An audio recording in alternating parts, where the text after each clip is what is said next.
由芬嘉南滨海国家风景区甲马沙哥李信江主办的2021年绿伞环迎马沙哥的新春地景，邀请云林北港的丁家师傅吴登新来制作福禄寿、三牛分顶的主灯，以及济北的地景艺术，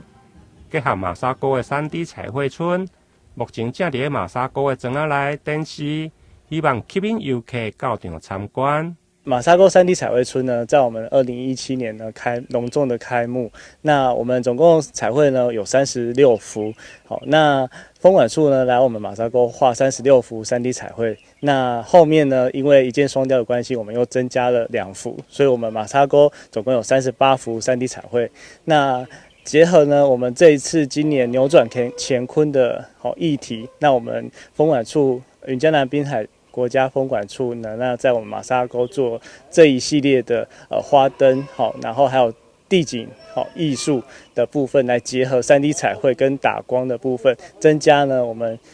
不一样的3D 彩绘村的情景与风味的部分。除了大型的地景艺术，另外暗时还有花灯加精彩的光雕造景。市长黄伟体嘛选伫初9天公生一天，到场来发送灯笼提灯，因为限量只有1000个，欢迎民众伫元宵节进前，拢会到场参观。发这个提灯，你可以看这个提灯非常漂亮，是由我们云嘉南风景区跟马沙沟社区协会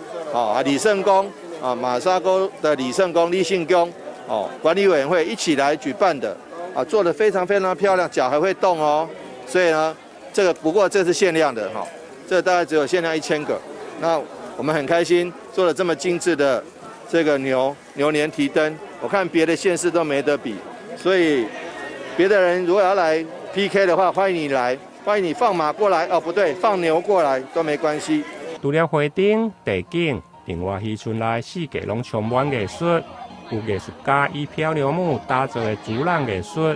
清水宫的祥云瑞马要平安，烈士宫的时来运转顶，登记到3月1号，欢迎民众把握机会前往参观。台南新闻林根采访报道。